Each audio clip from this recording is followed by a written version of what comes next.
Treasure Island by Robert Louis Stevenson. Read by Adrian Praetzellis. Chapter 27. Pieces of 8.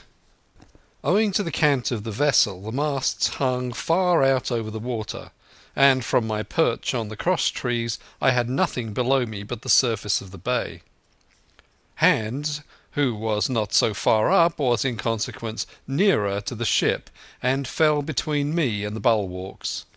He rose once to the surface in a lather of foam and blood, and then sank again for good. As the water settled I could see him lying huddled together on the clean bright sand in the shadow of the vessel's sides. A fish or two whipped past his body. Sometimes by the quivering of the water he appeared to move a little, as if he were trying to rise, but he was dead enough for all that, being both shot and drowned, and was food for fish in the very place where he had designed my slaughter. I was no sooner certain of this than I began to feel sick, faint, and terrified. The hot blood was running over my back and chest. The dirk, where it had pinned my shoulder to the mast, seemed to burn like a hot iron. Yet it was not so much these real sufferings that distressed me, for these, it seemed to me, I could bear without a murmur. It was the horror that I had upon my mind of falling from the cross-tree into that still green water beside the body of the coxswain. I clung with both hands till my nails ached, and I shut my eyes as if to cover up the peril. Gradually my mind came back again. My pulses quieted down to a more natural time, and I was once more in possession of myself. It was my first thought to pluck forth the dirk, but either it struck too hard or my nerve failed me, and I desisted with a violent shudder. Oddly enough, that very shudder did the business. The knife, in fact, had come the nearest in the world to missing me altogether. It held me by a mere pinch of skin, and this the shudder tore away. The blood ran down the faster, to be sure, but I was my own master again, and only tacked to the mast by my coat and shirt. These last I broke through with a sudden jerk, and then regained the deck by the starboard shrouds. For nothing in the world would I have again ventured, shaken as I was, upon the overhanging port shrouds from which Israel had so lately fallen. I went below and did what I could for my wound. It pained me a good deal and still bled freely, but it was neither deep nor dangerous, nor did it greatly gall me when I used my arm. Then I looked around me, and as the ship was now in a sense my own, I began to think of clearing it from its last passenger, the dead man O'Brien. He had pitched, as I have said, against the bulwarks, where he lay like some horrid, ungainly sort of puppet. Life-size indeed, but how different from life's colour or life's comeliness. In that position I could easily have my way with him, and as the habit of tragical adventures had worn off almost all my terror for the dead, I took him by the waist as if he'd been a sack of bran, and with one good heave tumbled him overboard. He went in with a sounding plunge. The red cap came off and remained floating on the surface, and as soon as the splash subsided I could see him and Israel lying side by side, both wavering with the tremulous movement of the water.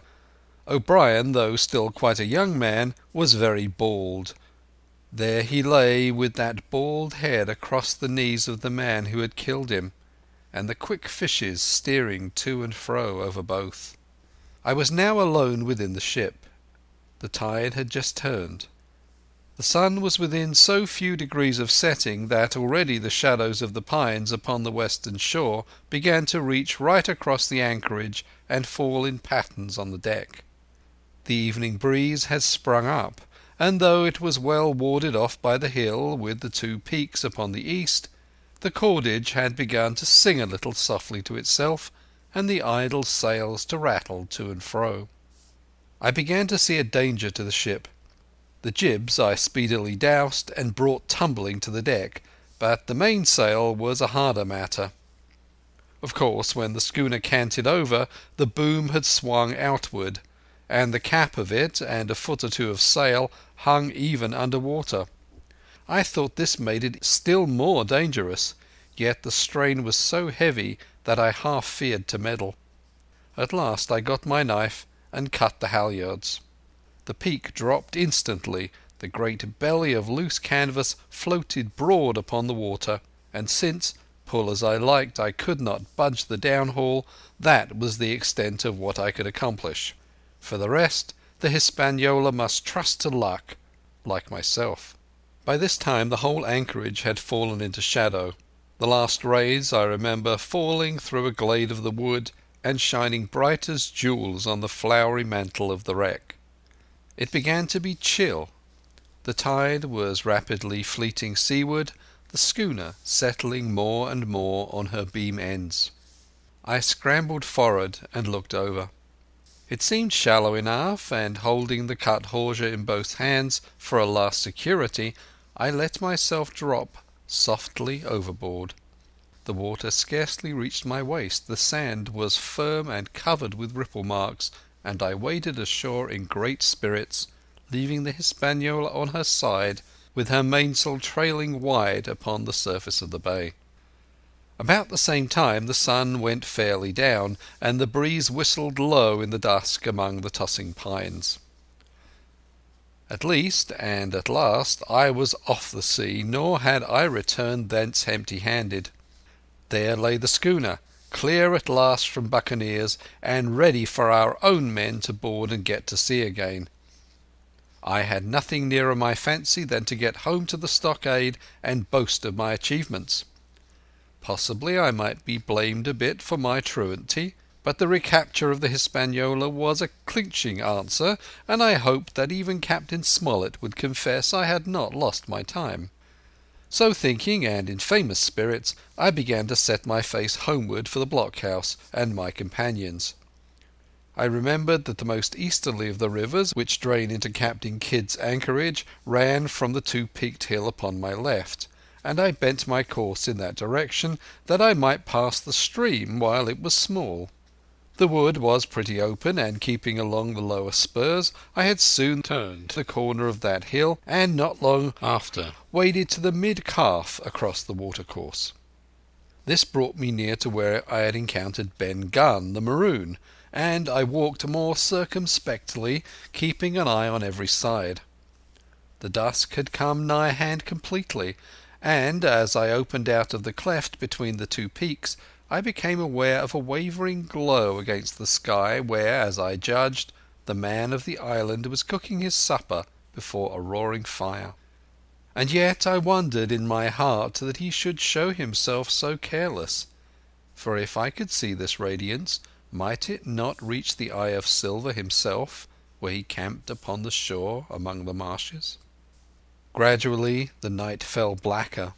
It was all I could do to guide myself even roughly toward my destination. The double hill behind me and the spyglass on my right hand loomed fainter and fainter. The stars were few and pale, and in the low ground where I wandered I kept tripping among bushes and rolling into sandy pits. Suddenly a kind of brightness fell about me. I looked up. A pale glimmer of moonbeams had alighted on the summit of the spyglass, and soon after I saw something broad and silvery moving low down behind the trees, and knew the moon had risen. With this to help me, I passed rapidly over what remained to me of my journey, and, sometimes walking, sometimes running, impatiently drew near to the stockade. Yet, as I began to thread the grove that lies before it, I was not so thoughtless but that I slacked my pace and went a trifle warily. It would have been a poor end of my adventures to get shot down by my own party in mistake. The moon was climbing higher and higher. Its light began to fall here and there in masses through the more open districts of the wood, and right in front of me a glow of a different colour appeared among the trees. It was red and hot, and now and again it was a little darkened, as it were the embers of a bonfire smouldering. For the life of me I could not think what it might be. At last I came right down upon the borders of the clearing. The western end was already steeped in moonshine. The rest, and the blockhouse itself, still lay in a black shadow, checkered with long silvery streaks of light. On the other side of the house an immense fire had burned itself into clear embers, and shed a steadily red reverberation, contrasting strongly with the mellow paleness of the moon. There was not a soul stirring, nor a sound beside the noises of that breeze. I stopped with much wonder in my heart, and perhaps a little terror also. It had not been our way to build great fires. We were indeed, by the captain's orders, somewhat niggardly of firewood, and I began to fear that something had gone wrong while I was absent. I stole round by the eastern end, keeping close in shadow, and at a convenient place where the darkness was thickest, crossed the palisade. To make assurance surer, I got upon my hands and knees and crawled without a sound toward the corner of the house. As I drew nearer my heart was suddenly and greatly lightened. It was not a pleasant noise in itself, and I have often complained of it in other times, but just then it was like music to hear my friends snoring together so loud and peaceful in their sleep. The sea-cry of the watch, that beautiful "All's well," never fell more reassuringly on my ear. In the meantime there was no doubt of one thing: they kept an infamous bad watch. If it had been Silver and his lads that were now creeping in on them, not a soul would have seen daybreak. That was what it was, thought I, to have the captain wounded, and again I blamed myself sharply for leaving them in that danger with so few to mount guard. By this time I had got to the door and stood up. All was dark within, so that I could distinguish nothing by the eye. As for sounds, there was the steady drone of the schnorrers, and a small occasional noise, a flickering or pecking, that I could in no way account for. With my arms before me I walked steadily in. I should lie down in my own place, I thought with a silent chuckle, and enjoy their faces when they found me in the morning. My foot struck something yielding. It was a sleeper's leg, and he turned and groaned, but without awaking. And then, all of a sudden, a shrill voice broke forth out of the darkness. "Pieces of 8, pieces of 8, pieces of 8, pieces of 8, pieces of 8, and so forth, without pause or change, like the clacking of a tiny mill. Silver's green parrot, Captain Flint. It was she whom I had heard pecking at a piece of bark. It was she, keeping better watch than any human being, who thus announced my arrival with her wearisome refrain. I had no time left me to recover. At the sharp clicking tone of the parrot, the sleepers awoke and sprang up, and with a mighty oath the voice of Silver cried, "Who goes?"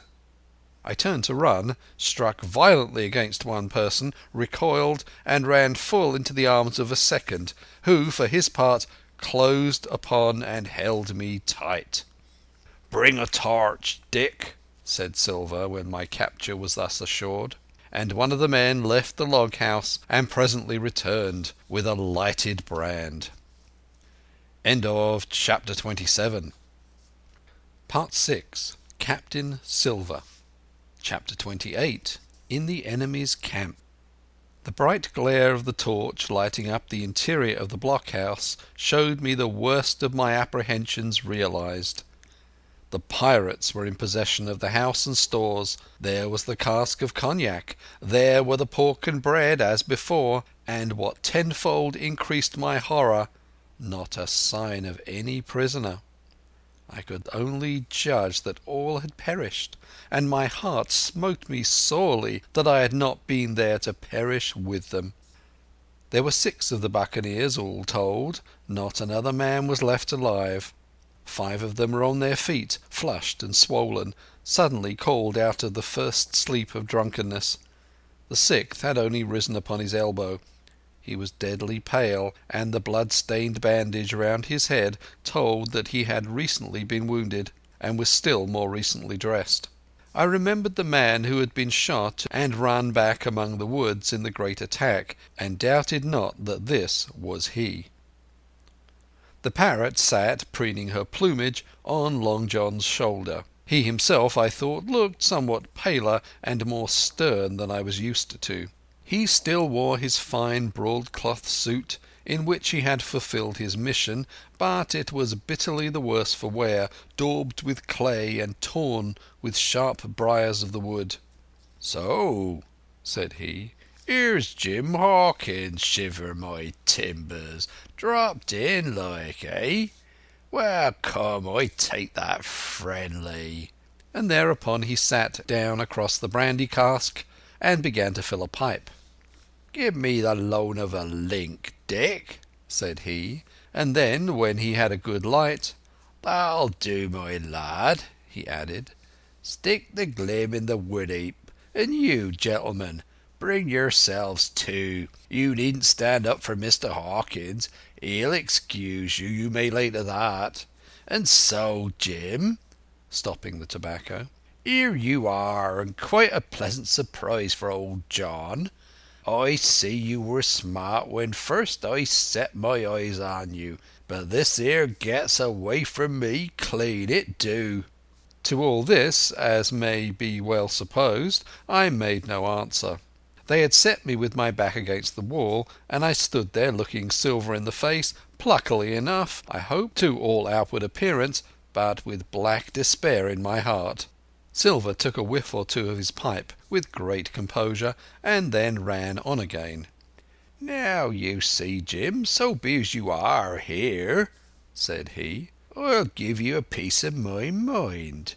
I've always liked you, I have, for a lad of spirit, and the picture of my own self when I was young and handsome.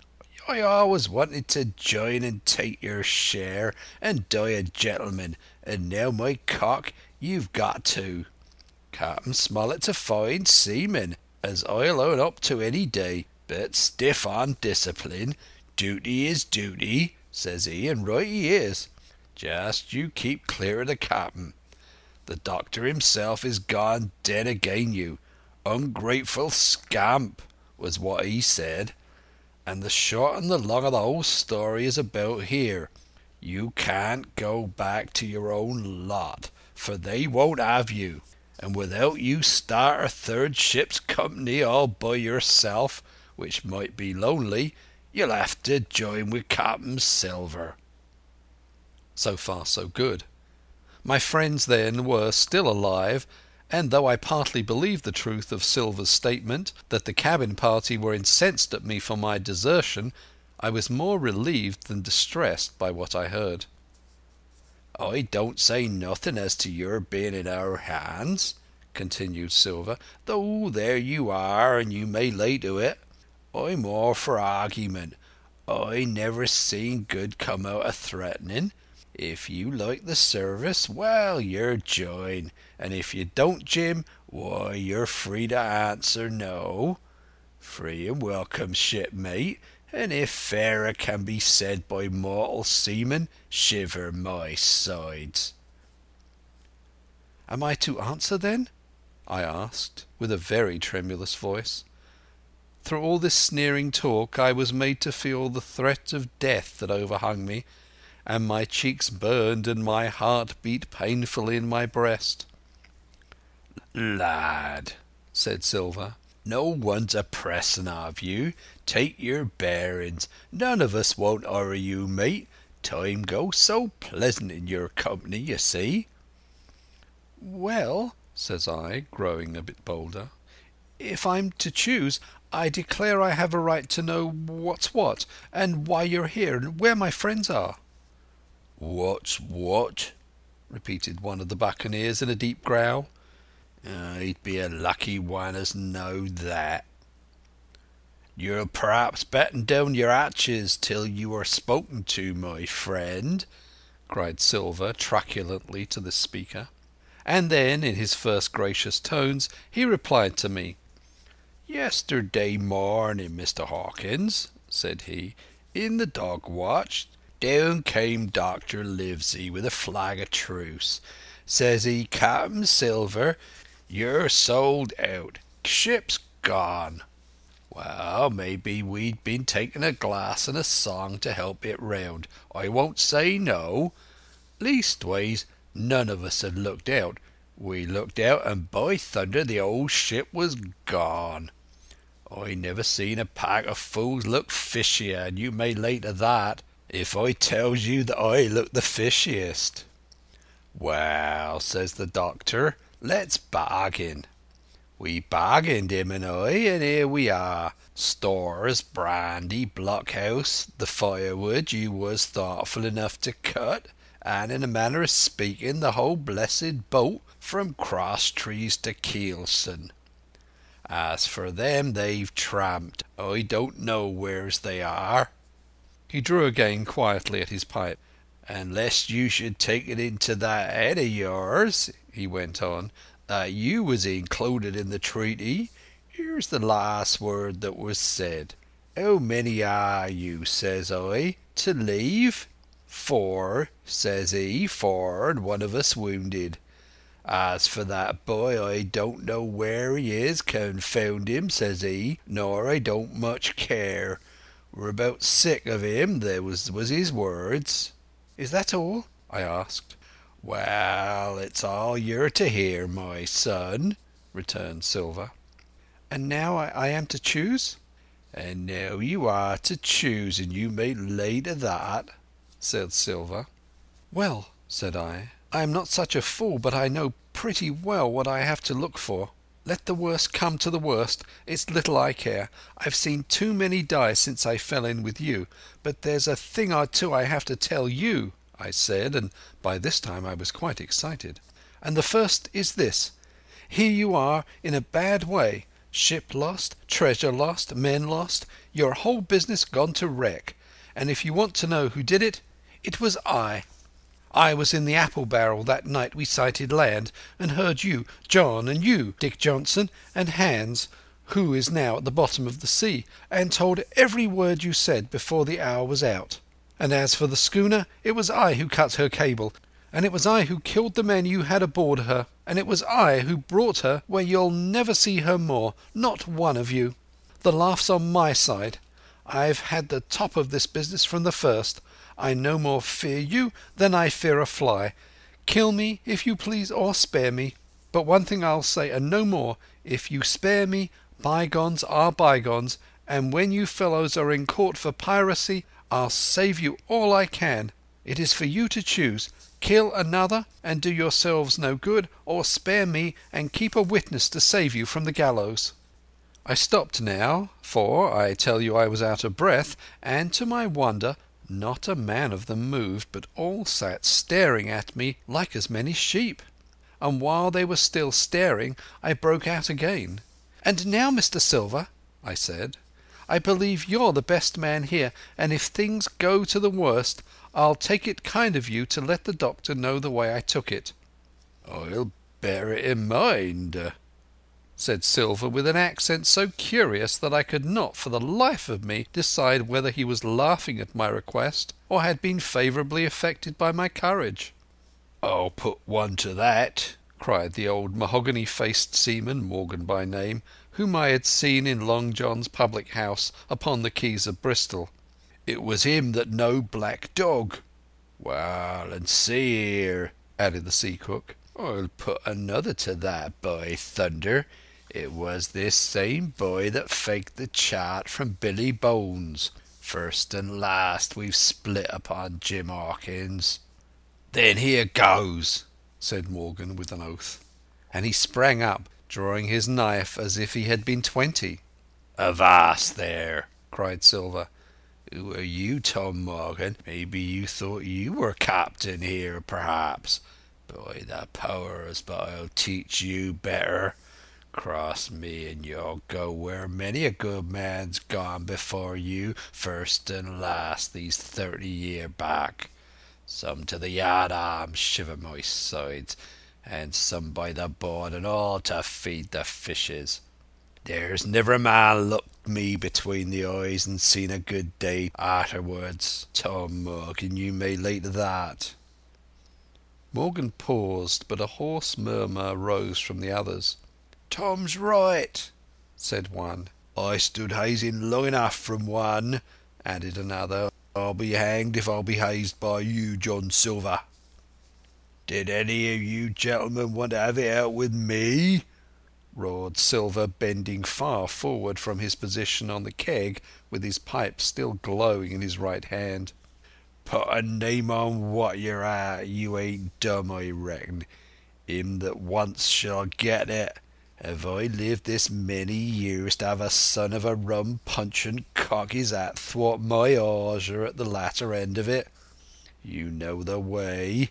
You're all gentlemen of fortune by your account. Well, I'm ready. Take a cutlass, him that dares, and I'll see the colour of his inside, crutch and all, before that pipe's empty." Not a man stirred, not a man answered. "That's your sort, is it?" he added, returning his pipe to his mouth. "Well, you're a gay lot to look at, anyway. Not worth much in a fight, you ain't. Perhaps you can understand King George's English. I'm captain here by election. I'm captain here because I'm the best man by a long sea mile. You won't fight as gentlemen of fortune should, then by thunder you'll obey, and you may lay to it. I like that boy now. I've never seen a better boy than that. He's more a man than any pair of rats of you in this here house. And what I say is this: let me see him that'll lay a hand on him. That's what I say, and you may lay to it." There was a long pause after this. I stood straight up against the wall, my heart still going like a sledgehammer, but with a ray of hope now shining in my bosom. Silver leant back against the wall, his arms crossed, his pipe in the corner of his mouth, as calm as though he had been in church, yet his eye kept wandering furtively, and he kept the tail of it on his unruly followers. They, on their part, drew gradually together toward the far end of the blockhouse, and the low hiss of their whispering sounded in my ears continuously like a stream. One after another they would look up, and the red light of the torch would fall for a second on their nervous faces, but it was not toward me, it was toward Silver that they turned their eyes. "You seem to have a lot to say," remarked Silver, spitting far into the air. "Pipe up and let me hear it, or lay to." "Ax your pardon, sir," returned one of the men. "You're pretty free with some of the rules. Maybe you'll kindly keep an eye upon the rest. This crew's dissatisfied. This crew don't vally bullying the marlinspike. This crew has its rights like other crews. I'll make so free as that, and by your own rules I take it we can talk together. I ask your pardon, sir, acknowledging you for the captain at this present, but I claim my right, and steps outside for a council." And with an elaborate sea salute, this fellow, a long, ill-looking, yellow-eyed man of 35, stepped coolly toward the door and disappeared out of the house. One after another the rest followed his example, each making a salute as he passed, each adding some apology. "According to rules," said one. "Forecastle council," said Morgan. And so, with one remark or another, all marched out and left Silver and me alone with the torch. The sea cook instantly removed his pipe. "Now look you here, Jim Hawkins," he said in a steady whisper that was no more than audible. "You're within half a plank of death, and what's a long sight worse, of torture. They're going to throw me off, but you mark, I stand by you through thick and thin. I didn't mean to, no, not till you spoke up. I was about desperate to lose that much blunt and be hanged into the bargain. But I see you was the right sort. I says to myself, you stand by Hawkins, John, and Hawkins will stand by you. You're his last card, and by the living thunder, John, he's yours. Back to back, says I. You save your witness, and he'll save your neck." I began dimly to understand. "You mean all's lost?" I asked. "Aye, by gum, I do," he answered. "Ship gone, neck gone, that's the size of it. Once I looked into that bay, Jim Hawkins, and seen no schooner. Well, I'm tough, but I gave out. As for that lot in their council, mark me, they're outright fools and cowards. I'll save your life, if so be as I can, from them. But see here, Jim, tit for tat, you save Long John from swinging." I was bewildered. It seemed a thing so hopeless he was asking. He, the old buccaneer, the ringleader throughout. "What I can do, that I'll do," I said. "It's a bargain," cried Long John. "You speak up plucky, and by thunder I've a chance." He hobbled to the torch where it stood propped among the firewood, and took a fresh light to his pipe. "Understand me, Jim," he said, returning. "I've head on my shoulders, I have. I'm on Squire's side now. I know you've got that ship safe somewheres. How you done it I don't know, but safe it is. I guess Hans and O'Brien turned soft. I never much believed in neither of them. Now, you mark me, I ask no questions, nor won't let others. I know when a game's up, I do, and I know a lad that's staunch. Ah, you that's young, you and me might have done a power of good together." He drew some cognac from the cask into a tin cannikin. "Will you taste, messmate?" he asked, and when I had refused, "Well, I'd take a drain myself, Jim," said he. "I need a corker, for there's trouble on hand." And then, "And talking of trouble, why did that doctor give me the chart, Jim?" My face expressed a wonder so unaffected that he saw the needlessness of further questions. "Ah, well, he did, though," said he. "And there's something under that, no doubt. Something surely under that, Jim, bad or good." And he took another swallow of the brandy, shaking his great fair head like a man who looks forward to the worst. End of Chapter 28. Treasure Island by Robert Louis Stevenson. Read by Adrian Praetzellis. Chapter 29. The Black Spot again. The council of the buccaneers had lasted some time, when one of them re-entered the house, and with a repetition of the same salute, which had in my eyes an ironical air, begged for a moment's loan of the torch. Silver briefly agreed, and this emissary retired again, leaving us together in the dark. "There's a breeze coming, Jim," said Silver, who had by this time adopted quite a friendly and familiar tone. I turned to the loophole nearest me and looked out. The embers of the great fire had so far burned themselves out, and now glowed so low and duskily that I understood why these conspirators desired a torch. About halfway down the slope to the stockade they were collected in a group. One held the light, another was on his knees in their midst, and I saw the blade of an open knife shine in his hand with varying colours in the moon and torchlight. The rest were all somewhat stooping, as though watching the manoeuvres of this last. I could just make out that he had a book as well as a knife in his hand, and was still wondering how anything so incongruous had come in their possession, when the kneeling figure rose once more to his feet, and the whole party began to move together toward the house. "Here they come," said I, and returned to my former position, for it seemed beneath my dignity that they should find me watching them.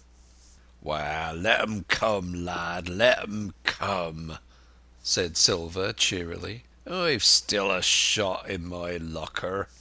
The door opened, and the 5 men, standing huddled together just inside, pushed one of their number forward.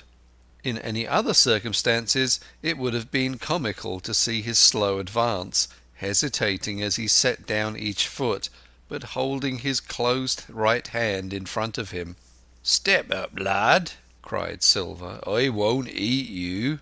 Hand it over, lubber. I know the rules too. I won't hurt a deputation." Thus encouraged, the buccaneer stepped forth more briskly, and having passed something to Silver from hand to hand, slipped yet more smartly back again to his companions. The sea cook looked at what had been given him. "The black spot, I thought so," he observed.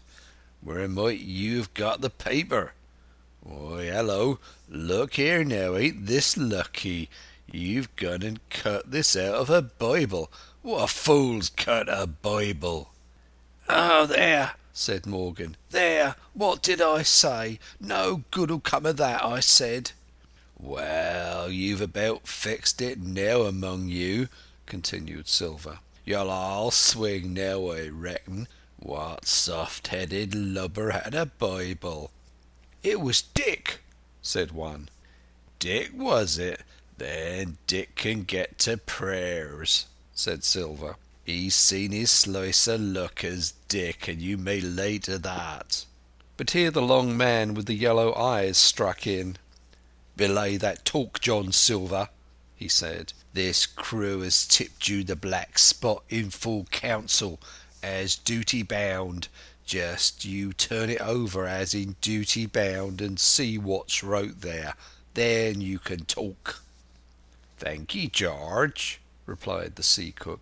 "You always was brisk for business, and has the rules by heart, George, as I'm pleased to see. Well, what is it anyway? Ah, deposed. That's it, is it? Well, very pretty wrote, to be sure. Like print, I swear. Your hand a right, George? Why, you was getting quite the leading man in this here crew. You'll be captain next, I shouldn't wonder. Just oblige me with that torch again, will yer? This pipe don't draw." "Come now," said George. "You don't fool this crew no more. You're a funny man by your account, but you're over now, and you'll maybe step down off that barrel and help vote." "I thought you said you knowed the rules," returned Silver contemptuously. "Leastwise, if you don't, I do, and I wait here, and I'm still your captain, mind, till you outs with your grievances and I reply. In the meantime, your black spot ain't worth a biscuit. After that we'll see." "Oh," replied George, "you don't be under no kind of apprehension. We're all square, we are. First, you've made a hash of this cruise. You'll be a bold man to say no to that. Second, you let the enemy out of this here trap for nothing. Why did they want out? I dunno, but it's pretty plain they wanted it. Third, you wouldn't let us go at them upon the march. Ah, we see through you, John Silver. You want to play booty. That's what's wrong with you. And then, fourth, there's this here boy." "Is that all?" asked Silver quietly. "Enough too," retorted George. "We'll all swing and sun dry for your bungling. Well, now, look here, I'll answer these 4 points. One after another I'll answer 'em. I made a hash of this cruise, did I? Well, now, you all know what I wanted, and you all know if it had been done that we'd have been aboard the Hispaniola this night as ever was, every man of us alive and fit and full of good plum duff, and the treasure in the hold of her, by thunder. Well, who crossed me, who forced my hand as was the lawful captain? Who tipped me the black spot the day we landed and began this dance? It's a fine dance. I'm with you there, and it looks mighty like a hornpipe in a rope's end execution dock by London town, it does. But who done it? Why, it was Anderson and Hans and you, George Merry, and you're the last above board of that same meddling crew, and you have the Davy Jones insolence to up and stand for captain over me, you that sunk the lot of us, by the powers! But this top's the stiffest yarn to nothing."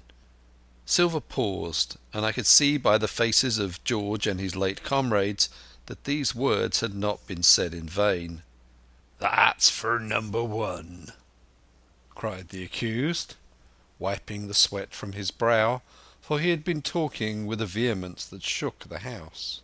"Why, I give you my word I'm sick to speak to you.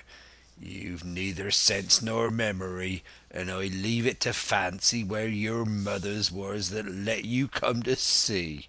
See, gentlemen of fortune, I reckon tailors is your trade." "Go on, John," said Morgan. "Speak up to the others." "Ah, the others," returned John. "They're a nice lot, ain't they? You say this cruise is bungled. Ah, by gum, if you could understand how bad it's bungled, you would see. We're that near the gibbet that my neck's stiff with thinking on it. You've seen 'em maybe hanged in chains, birds about 'em, seamen pointing 'em out as they go down with the tide. 'Who's that?' says one. 'Aye, that's John Silver, I knowed him well,' says another. And you can hear the chains a jangle as you go about and reach for the other boy. Now that's about where we are, every mother's son of us, thanks to him and Hans and Anderson and other ruination fools of you. And if you want to know about number 4 and that boy, why, shiver my timbers, isn't he a hostage? Are we going to waste a hostage? No, not us. He might be our last chance. I shouldn't wonder. Kill that boy, not me, mates. And number 3, well, there's a deal to say to number 3.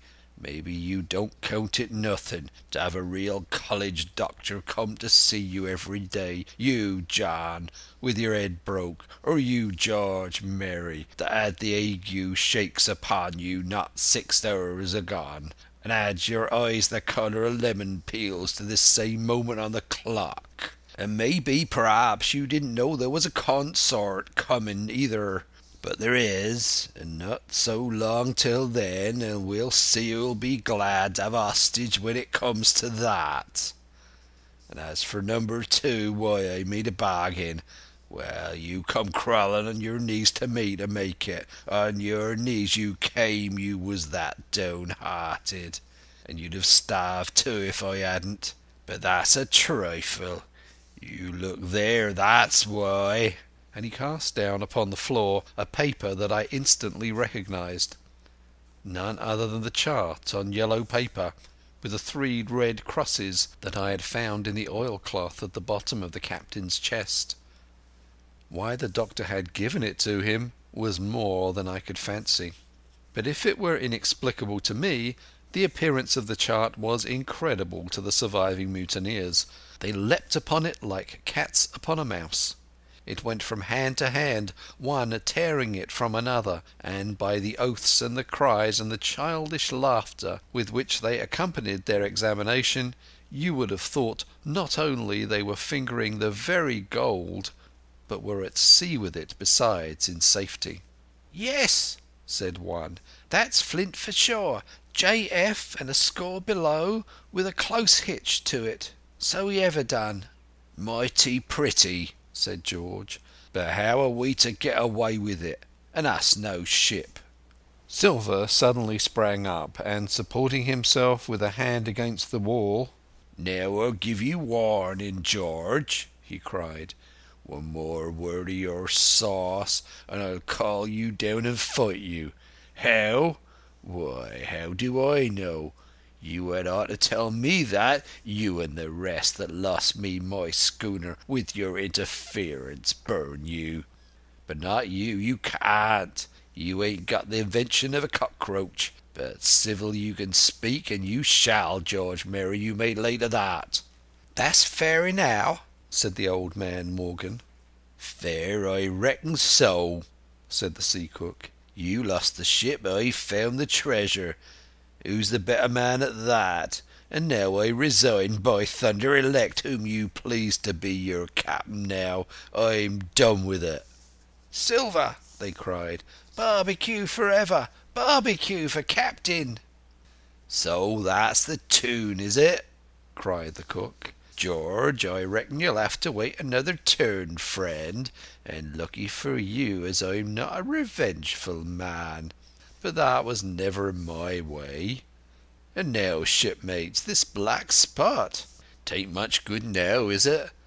Dick's crossed his luck and spoiled his Bible, and that's about all." "It'll do to kiss the book on still, won't it?" growled Dick, who was evidently uneasy at the curse he had brought upon himself. "A Bible with a bit cut out?" returned Silver derisively. "Not it. It don't bind more than a ballad book." "Don't it, though?" cried Dick, with a sort of joy. "Well, I reckon that's worth having too." "Here, Jim, here's a curiosity for ya," said Silver, and he tossed me the paper. It was a round about the size of a crown piece. One side was blank, for it had been the last leaf. The other contained a verse or two of Revelation, these words among the rest, which struck sharply home upon my mind: "Without are dogs and murderers." The printed side had been blackened with wood ash, which already began to come off and soil my fingers. On the blank side had been written with the same material the one word, "Deposed." I have that curiosity beside me at this moment, but not a trace of writing now remains beyond a single scratch, such as a man might make with his thumbnail. That was the end of the night's business. Soon after, with a drink all round, we lay down to sleep, and the outside of Silver's vengeance was to put George Merry up for sentinel, and threaten him with death if he should prove unfaithful. It was long ere I could close an eye, and heaven knows I had matter enough for thought in the man whom I had slain that afternoon, in my own most perilous position, and, above all, in the remarkable game that I saw Silver now engaged upon, keeping the mutineers together with one hand, and grasping with the other after every means possible and impossible to make his peace and save his miserable life. He himself slept peacefully and snored aloud, yet my heart was sore for him, wicked as he was, to think on the dark perils that environed and the shameful gibbet that awaited him. End of chapter 29. Chapter 30. On Parole.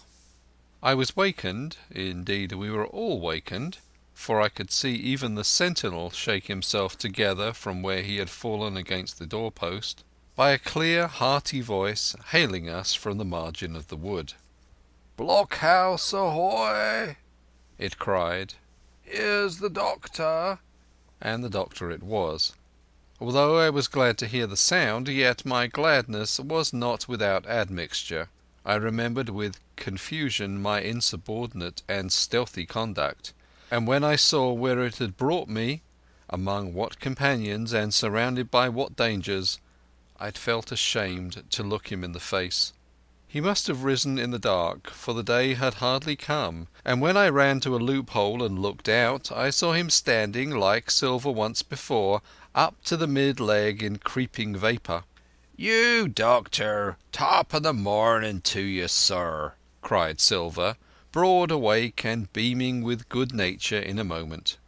"Bright and early, to be sure, and it's the early bird, as the saying goes, gets the rations. George, shake up your timbers, son, and help Dr. Livesey over the ship's side. All a doing well your patience was, all well and merry." So he pattered on, standing on the hilltop, with his crutch under his elbow, and one hand upon the side of the log-house, quite the old John in voice, manner, and expression. "We've quite a surprise for you too, sir," he continued. "We've got a little stranger here, hee! A new boarder and lodger, sir, and looking fit and taut as a fiddle. Slept like a supercargo, we did, right alongside of John. Stem to stem we was all night." Dr. Livesey was by this time across the stockade and pretty near the cook, and I could hear the alternation in his voice as he said, "Not Jim?" "The very same Jim as ever was," said Silver. The doctor stopped outright, although he did not speak, and it was some seconds before he seemed able to move on. "Well, well," he said at last. "Duty first and pleasure afterwards, as you might have said yourself, Silver. Let us overhaul these patients of yours." A moment afterwards he had entered the blockhouse, and, with one grim nod to me, proceeded with his work among the sick.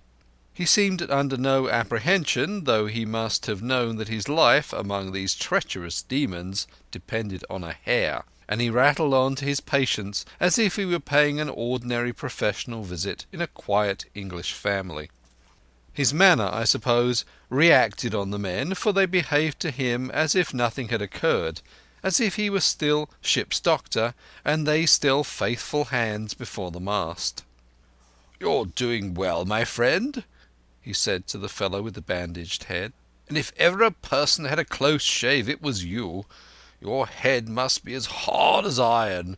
Well, George, how goes it? You're a pretty colour, certainly. Why, your liver man is upside down. Did you take that medicine? Did he take that medicine, men?" "Oy, oy, sir, he took it sure enough," returned Morgan. "Because, you see, since I am a mutineers' doctor, or prison doctor, as I prefer to call it," says Dr. Livesey in his pleasantest way, "I make it a point of honour not to lose a man for King George, God bless him, and the gallows." The rogues looked at each other, but swallowed the home thrust in silence. "Dick don't feel well, sir," said one. "Don't he?" replied the doctor. "Well, step up here, Dick, and let me see your tongue. No, I should be surprised if he didn't. The man's tongue is fit to frighten the French. Another fever." "Oh, there," said Morgan. "That comed of spilling Bibles." "That comed, as you call it, for being arrant asses," retorted the doctor, "and not having sense enough to know honest air from prison and the dry land from a vile pestifulous slough.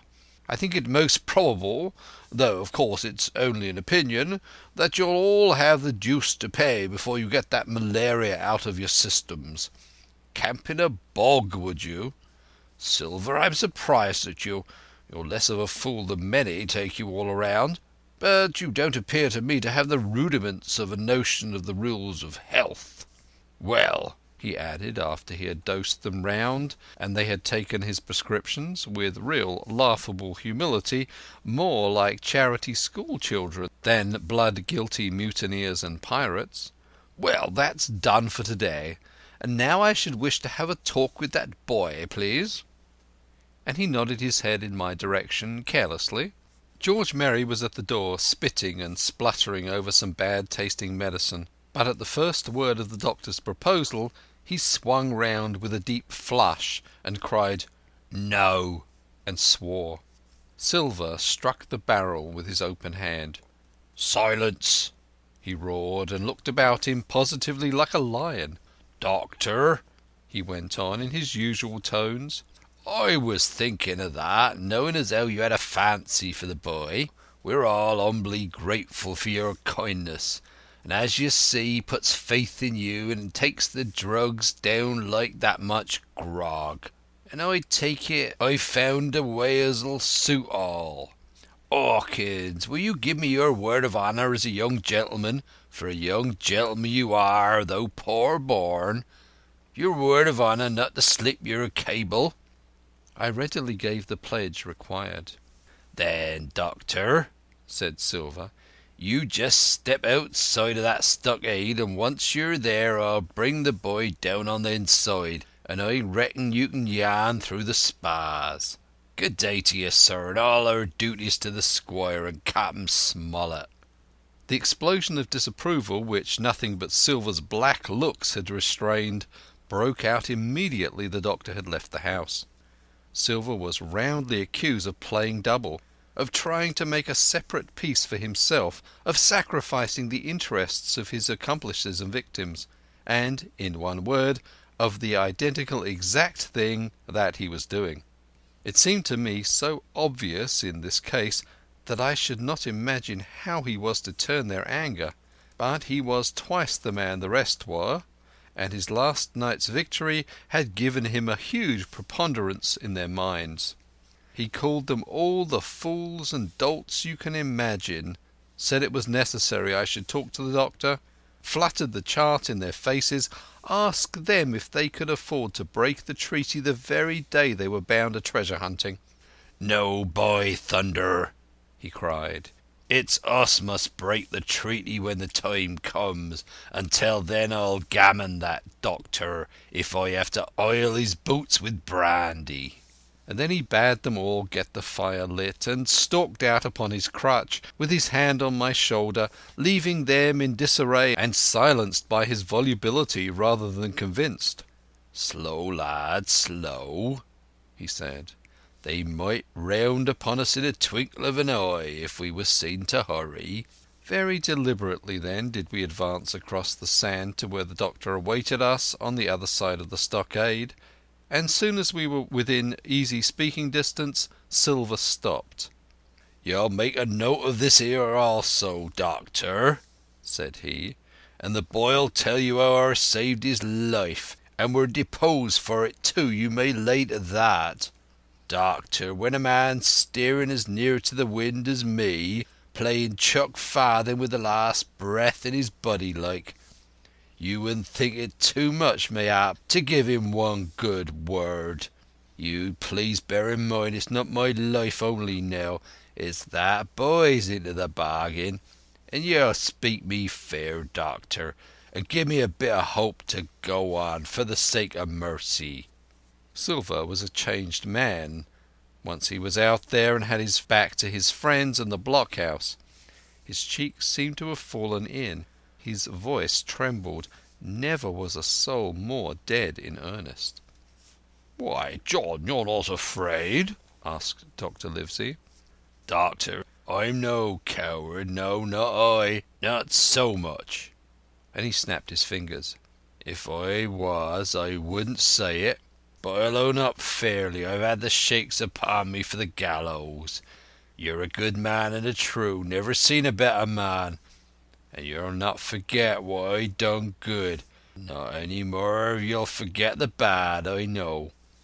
And I step aside, see here, and leave you and Jim alone, and you'll put that down for me too, for it's a long stretch it is."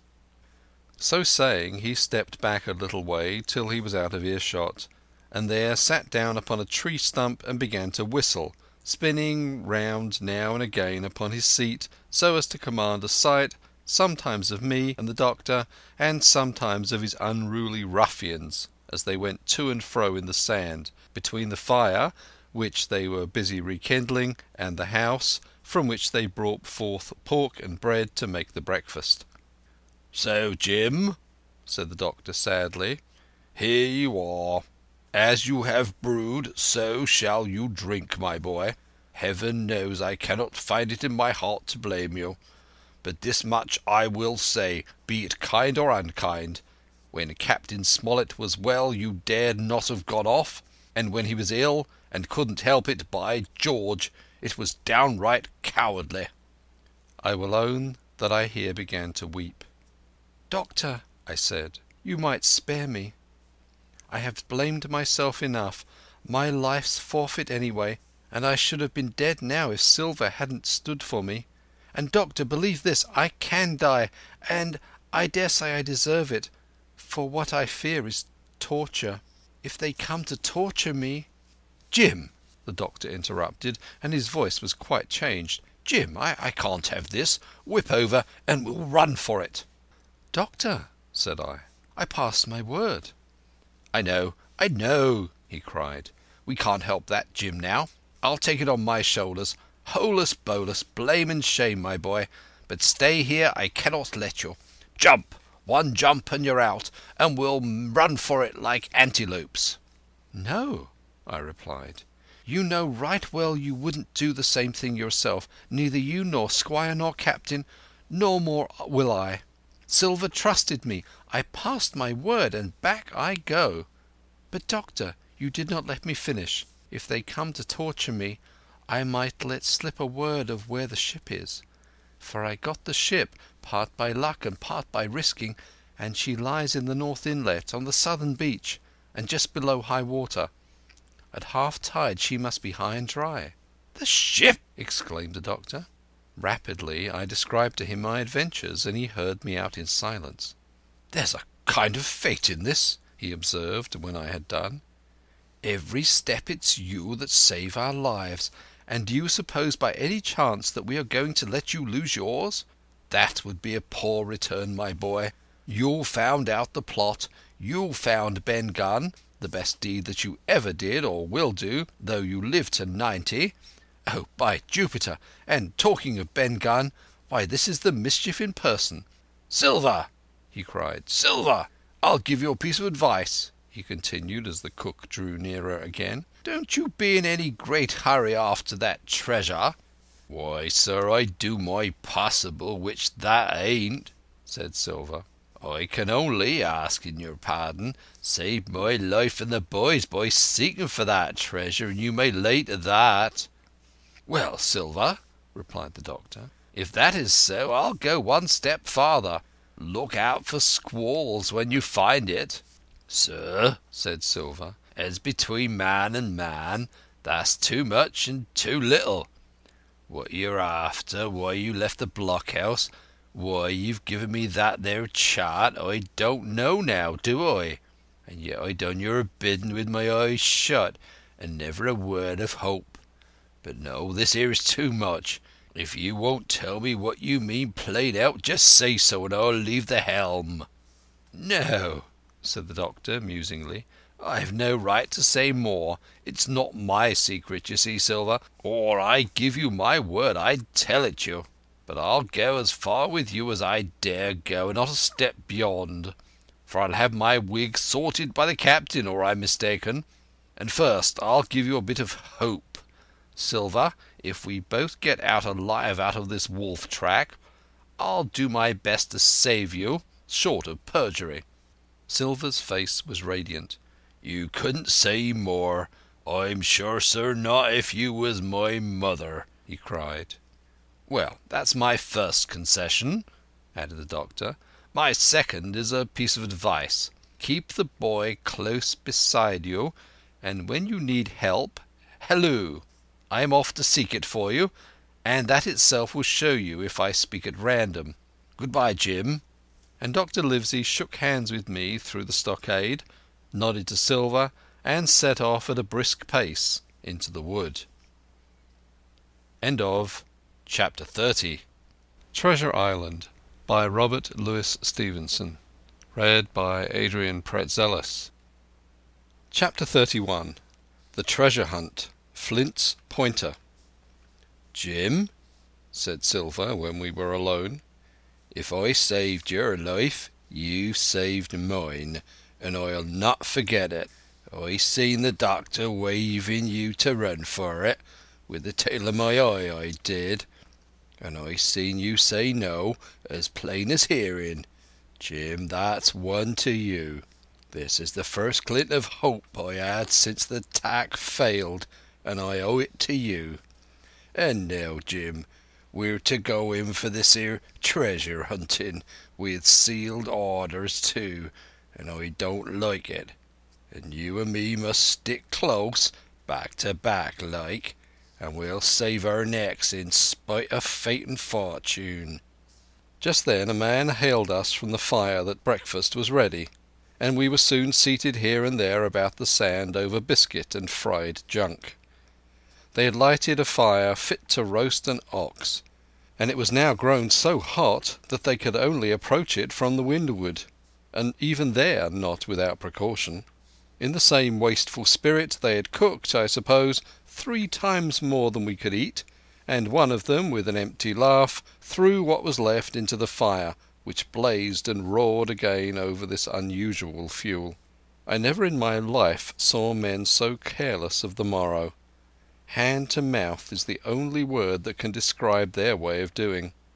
And what with wasted food and sleeping sentries, though they were bold enough for a brush and be done with it, I could see their entire unfitness for anything like a prolonged campaign. Even Silver, eating away with Captain Flint upon his shoulder, had not a word of blame for their recklessness, and this the more surprised me, for I thought he had never showed himself so cunning as he did then. "Aye, mates," said he, "it's luck you have barbecue to think for you with this here head. I got what I wanted, I did. Sure enough, they have the ship. Where they have it I don't know yet, but once we hit the treasure we'll have to jump about and find. And then, mates, it's that as the boats, I reckon, has the upper hand." Thus he kept running on, with his mouth full of the hot bacon. Thus he restored their hope and confidence, and, I more than suspect, repaired his own at the same time. "As for hostage," he continued, "that's my last talk, I guess, with them he loves so dear. I've got my piece of news, and thank ye to him for that. But it's over and done. I'll take him in a line when we go treasure hunting, for we'll keep him like so much gold in case of accidents, you mark, in the meantime. Once we got the ship and treasure both, and off to sea like jolly companions, why, then we'll talk Mr. Hawkins over, we will. We'll give him his share, to be sure, for all his kindness." It was no wonder the men were in good humour now. For my part, I was horribly cast down. Should the scheme he now sketched prove feasible, Silver, already doubly a traitor, would not hesitate to adopt it. He had still a foot in either camp, and there was no doubt he would prefer wealth and freedom with the pirates to a bare escape from hanging, which was the best he had to hope on our side. Nay, and even if things fell out that he was forced to keep his faith with Dr. Livesey, even then what danger lay before us! What a moment that would be when the suspicions of his followers turned to certainty, and he and I should have to fight for dear life, he a cripple and I a boy, against 5 strong and active seamen. Add to this double apprehension the mystery that still hung over the behaviour of my friends, their unexplained desertion of the stockade, their inexplicable cession of the chart, or, harder still to understand, the doctor's last warning to Silver: "Look out for squalls when you find it." And you will readily believe how little taste I found in my breakfast, and with how uneasy a heart I set forth behind my captors on the quest for treasure. We made a curious figure, had anyone been there to see us, all in soiled sailor clothes, and all but me armed to the teeth. Silver had 2 guns slung about him, one before and one behind, besides the great cutlass at his waist, and a pistol in each pocket of his square-tailed coat. To complete his strange appearance, Captain Flint sat perched upon his shoulder and gabbled odds and ends of purposeless sea talk. I had a line about my waist, and followed obediently after the sea cook, who held the loose end of the rope, now in his free hand, now between his powerful teeth. For all the world, I was led like a dancing bear. The other men were variously burdened, some carrying picks and shovels, for that had been the very first necessary they brought ashore from the Hispaniola, others laden with pork, bread and brandy for the midday meal. All the stores, I observed, came from our stock. I could see the truth of Silver's words the night before. Had he not struck a bargain with the doctor, he and his mutineers, deserted by the ship, must have been driven to subsist on clear water and the proceeds of their hunting. Water would have been little to their taste.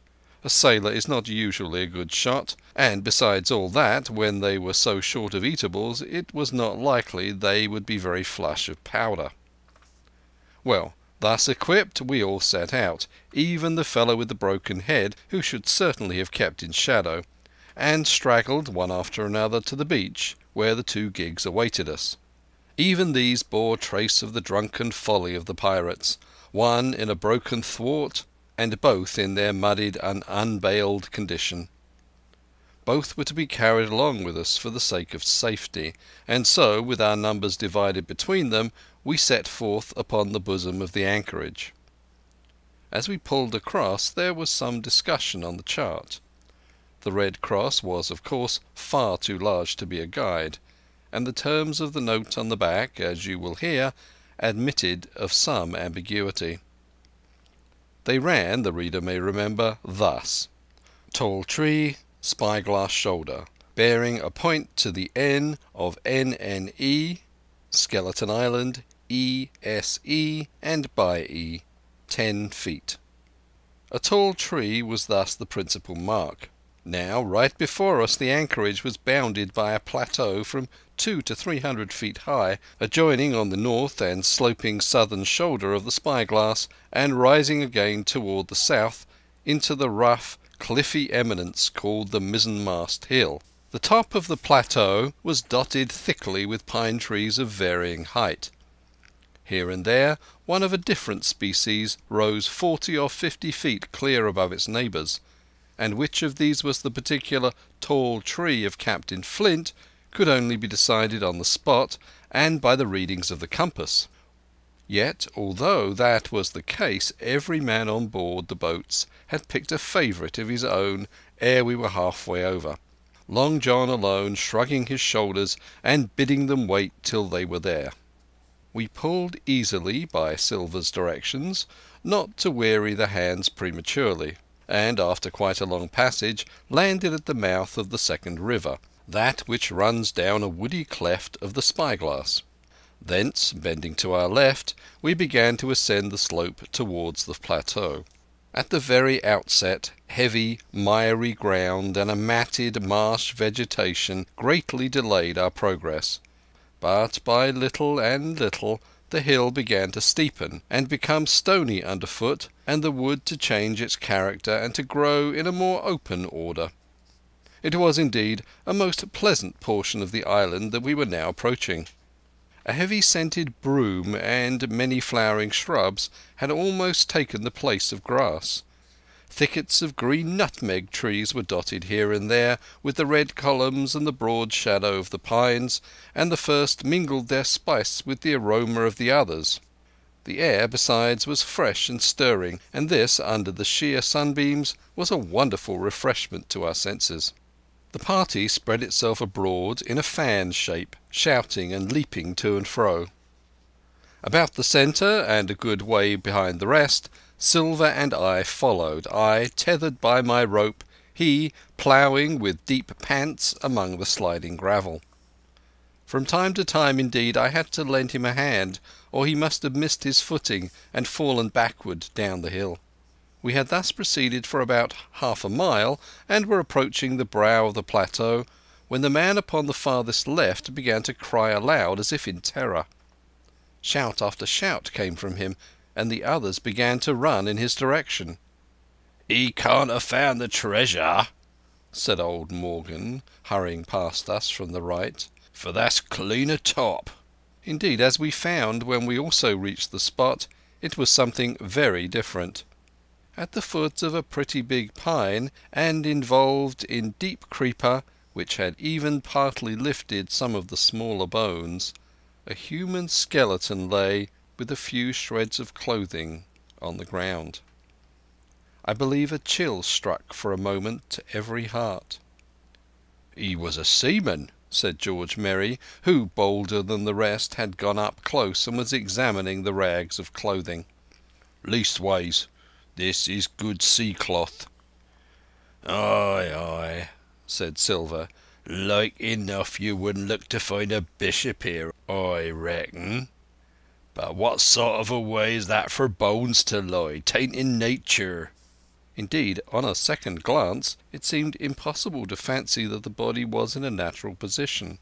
But for some disarray, the work perhaps of the birds that had fed upon him or the slow-growing creeper that had gradually enveloped his remains, the man lay perfectly straight, his feet pointing in one direction, his hands raised above his head like a diver's, pointing directly in the opposite. "I've taken a notion into my old numbskull," observed Silver. "Here's the compass. There's the tip-top point of Skeleton Island sticking out like a tooth. Just take a bearing, will ye, along the line of them bones." It was done. The body pointed straight in the direction of the island, and the compass read duly east-south-east, by east. "I thought so," cried the cook. "This here is a pointer. Right up there is our line for the Pole Star and the Jolly Dollars. But by thunder, if it don't make me cold inside to think of Flint. This is one of his jokes and no mistake. Him and these 6 was alone here. He killed 'em every man, and this one he hauled here and laid down by the compass. Shiver my timbers. They're long bones and their hair's been yellow. Aye, that would be Allardyce. You mind Allardyce, Tom Morgan?" "Aye, aye," returned Morgan. "I mind him. He owed me money, he did, and he took my knife ashore with him." "Speaking of knives," said another, "why don't we find his'n lying around? Flint weren't the man to pick a seaman's pocket, and the birds, I guess, would leave it be." "By the powers, and that's true!" cried Silver. "There ain't a thing left here," said Mary, still feeling round among the bones. "Not a copper Dwight, nor a baccy box. It don't look natural to me." "No, by gum, it don't," agreed Silver. "Not nat'ral, nor not nice, says you. Great guns, messmates! But if Flint was living, this would be a hot spot for you and me. 6 they were, and 6 are we, and bones is what they are now." "I saw him dead with these here deadlights," said Morgan.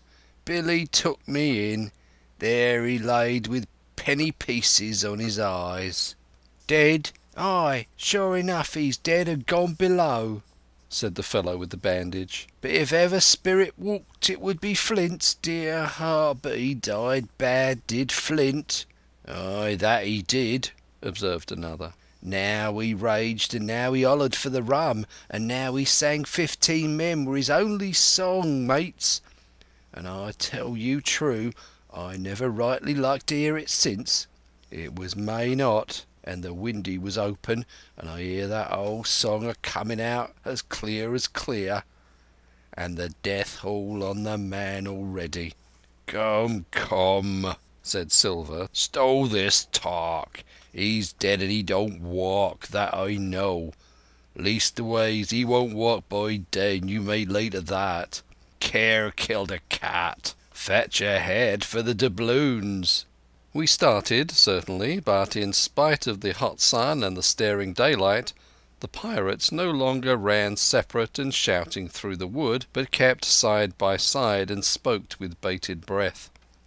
The terror of the dead buccaneer had fallen on their spirits. End of Chapter 31. Chapter 32. The Treasure Hunt. The Voice Among the Trees. Partly from the damping influence of this alarm, partly to rest Silver and the sick folk, the whole party sat down as soon as they had gained the brow of the ascent.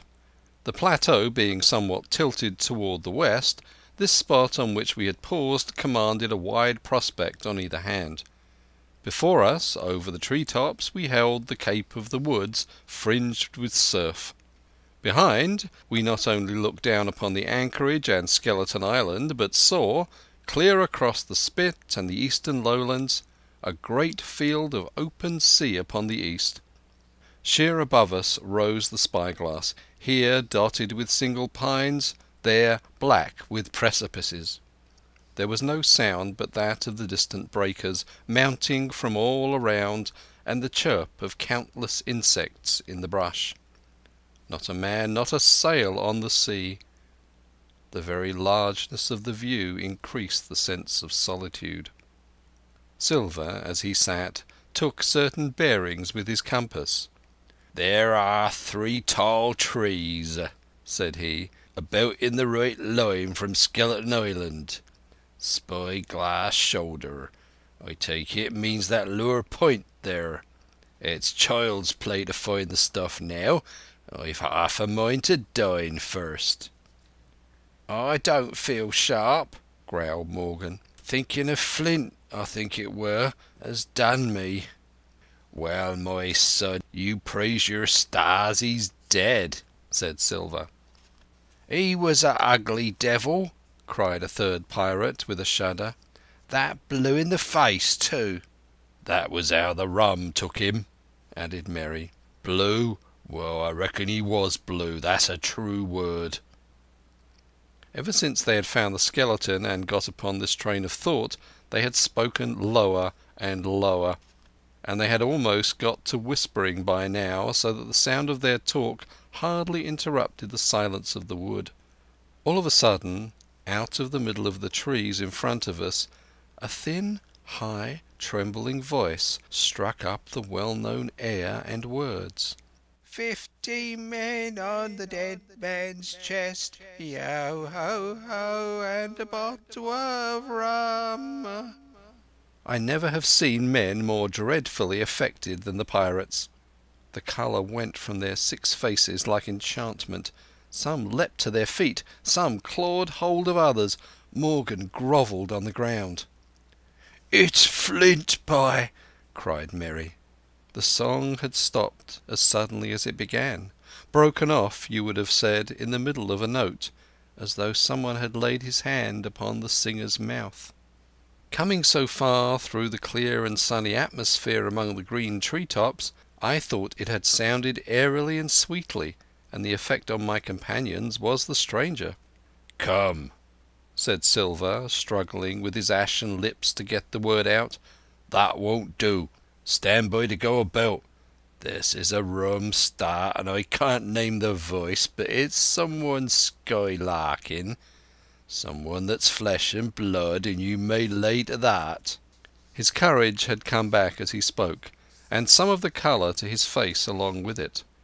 Already the others had begun to lend an ear to this encouragement, and were coming a little to themselves, when the same voice broke out again, not this time singing, but in a faint, distant hail that echoed yet fainter among the clefts of the spyglass. "Darby McGraw," it wailed, for that is the word that best describes the sound. "Darby McGraw, Darby McGraw." Again and again and again, and then rising a little higher, and with an oath that I leave out. "Fetch off the rum, Darby." The buccaneers remained rooted to the ground, their eyes starting from their heads. Long after the voice had died away, they still stared in silence, dreadfully before them. "That fixes it," gasped one. "Let's go." "They was his last words," moaned Morgan. "His last words above board." Dick had his Bible out and was praying volubly. He had been well brought up, had Dick, before he had come to sea, and fell among bad companions. Still, Silver was unconquered. I could hear his teeth rattle in his head, but he had not surrendered. "Nobody in this here island ever heard of Darby," he muttered. "Not one but us that's here." And then, making a great effort, "Shipmates," he cried, "I'm here to get that stuff, and I'll not be beat by man nor devil. I never was feared of Flint in his life, and by the powers I'll face him dead. There's £700,000 not a quarter of a mile from here. When did ever a gentleman of fortune show his stern to that much dollars for a boozy old seaman with a blue mug, and him dead too?" But there was no sign of reawakening courage in his followers, rather indeed of growing terror at the irreverence of his words. "Belay there, John," said Merry. "Don't you cross a spirit." And the rest were all too terrified to reply. They would have run away severally had they dared, but fear kept them together, and kept them close to John, as if his daring helped them. He, on his part, had pretty well fought his weakness down. "Spirit? Well, maybe," he said, "but there's one thing not clear to me. There was an echo. Now, no man ever seen a spirit with a shadow. Well then, what's he doing with an echo to him, I should like to know? That ain't in nature, surely." This argument seemed weak enough to me, but you can never tell what will affect the superstitious, and, to my worry, George Merry was greatly relieved. "Well, that's so," he said. "You've head upon your shoulders, John, and no mistake. 'Bout shipmates, this here crew is on a wrong tack, I do believe, and you come to think on it, it was like Flint's voice, I grant you, but not just so clear away like it after all. It was like somebody else's voice now. It was like By the powers, Ben Gunn!" roared Silver. "Ay, and so it were," cried Morgan, springing on his knees. "Ben Gunn it were. It don't make much odds, do it now?" asked Dick. "Ben Gunn's not here in the body any more of Flint." But the older hands greeted this remark with scorn. "Why, nobody minds Ben Gunn," cried Merry. "Dead or alive, nobody minds him." It was extraordinary how their spirits had returned, and how the natural colour had revived in their faces. Soon they were chatting together, with intervals of listening, and not long after, hearing no further sound, they shouldered the tools and set forth again, Merry walking first with Silver's compass to keep them on the right line with Skeleton Island. He had said the truth. Dead or alive, nobody minded Ben Gunn.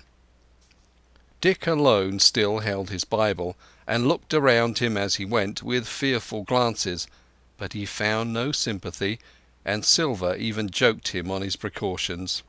"I told you," said he, "I told you you had spoiled your Bible. If it ain't no good to swear by, what do you suppose a spirit will give for it? Not that." And he snapped his big fingers, halting a moment on his crutch. But Dick was not to be comforted. Indeed, it was soon plain to me that the lad was falling sick, hastened by heat, exhaustion, and the shock of his alarm. The fever predicted by Dr. Livesey was evidently growing swiftly higher. It was fine open walking here upon the summit. Our way lay a little downhill, for, as I have said, the plateau tilted toward the west. The pines, great and small, grew wide apart, and even between the clumps of nutmeg and azalea, wide open spaces baked in the hot sunshine. Striking as we did pretty near northwest across the island, we drew, on the one hand, even nearer under the shoulders of the spyglass, and, on the other, looked even wider over that western bay where I had once tossed and trembled in the coracle. The first of the tall trees was reached, and by the bearing proved the wrong one. So with the second, and the third rose nearly 200 feet into the air above a clump of underwood, a giant of a vegetable, with a red column as big as a cottage, and a wide shadow around in which a company could have manoeuvred. It was conspicuous far to sea, both on the east and west, and might have been entered as a sailing mark upon the chart. But it was not its size that now impressed my companions. It was the knowledge that £700,000 in gold lay somewhere buried below its spreading shadow. The thought of the money, as they drew nearer, swallowed up their previous terrors. Their eyes burned in their heads, their feet grew speedier and lighter, their whole soul was bound up in that fortune, that whole lifetime of extravagance and pleasure that lay awaiting there for each of them. Silver hobbled, grunting, on his crutch. His nostrils stood out and quivered. He cursed like a madman when the flies settled on his hot and shiny countenance. He plucked furiously at the line that held me to him, and from time to time turned his eyes upon me with a deadly look. Certainly he took no pains to hide his thoughts, and certainly I read them like print. In the immediate nearness of the gold all else had been forgotten. His promise and the doctor's warning were both things of the past, and I could not doubt that he hoped to seize upon the treasure, find and board the Hispaniola under cover of night, cut every honest throat about that island, and sail away as he had first intended, laden with crimes and riches. Shaken as I was with these alarms, it was hard for me to keep up with the rapid race of the treasure hunters. Now and again I stumbled, and it was then that Silver plucked so roughly at the rope and launched at me his murderous glances. Dick, who had dropped behind us and now brought up the rear, was babbling to himself both prayers and curses as his fever kept rising. This also added to my wretchedness, and, to crown all, I was haunted by the thought of the tragedy that had once been acted on that plateau, when that ungodly buccaneer with the blue face, he who had died at Savannah singing and shouting for drink, had there with his own hand cut down his 6 accomplices. This grove that was now so peaceful must have rung with cries, I thought, and even with the thought I could believe I heard it ringing still. We were now at the margin of the thicket. "Huzzah, mates, all together!" shouted Merry, and the foremost broke into a run. And suddenly, not 10 yards farther, we beheld them stop. A low cry arose. Silver doubled his pace, digging away with the foot of his crutch like one possessed, and the next moment he and I had come also to a dead halt. Before us was a great excavation, not very recent, for the sides had fallen in and grass had sprouted on the bottom. In this were the shaft of a pick broken in 2, and the boards of several packing cases strewn around. On one of these boards I saw branded with a hot iron the name Walrus, the name of Flint's ship. All was clear to probation. The cash had been found and rifled. The £700,000 were gone. End of chapter 32. Treasure Island by Robert Louis Stevenson. Read by Adrian Praetzellis. Santa Rosa, California, December 12, 2007. Chapter 33. The Fall of a Chieftain. There never was such an overturn in this world. All of these 6 men was as through as he had been struck, but with Silver the blow passed almost instantly. Every thought of his soul had been set full stretch like a racer on that money. Well, he was brought up in a single second dead, and he kept his head, found his temper, and changed his plan before the others had had time to realize the disappointment. "Jim," he whispered, "take that and stand by for trouble." And he passed me a double-barrelled pistol. At the same time he began quietly moving northward, and in a few steps had put the hollow between us 2 and the other 5. Then he looked at me and nodded, as much as to say, "Here is a narrow corner," as indeed I thought it was. His looks were now quite friendly, and I was so revolted at these constant changes that I could not forbear whispering, "So you've changed sides again." There was no time left for him to answer in. The buccaneers, with oaths and cries, began to leap one after another into the pit, and to dig with their fingers, throwing the boards aside as they did so. Morgan found a piece of gold. He held it up with a perfect spout of oaths.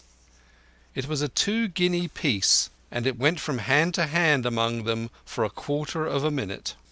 2 guineas? roared Merry, shaking it at Silver. That's your £700,000, is it? You're the man for bargains, ain't you? You're him that never bungled nothing, you wooden-headed lubber. Dig away, boys, said Silver with the coolest insolence. You'll find some pig nuts, I shouldn't wonder. Pig nuts, repeated Merry in a scream. Mates, do you hear that? I tell you now, that man there knew it all along. Look in the face of him and you'll see it wrote there. Ah, Merry, remarked Silver, standing for a cutting again. You're a pushing lad, to be sure. But this time everyone was entirely in Merry's favour. They began to scramble out of the excavation, darting furious glances behind them.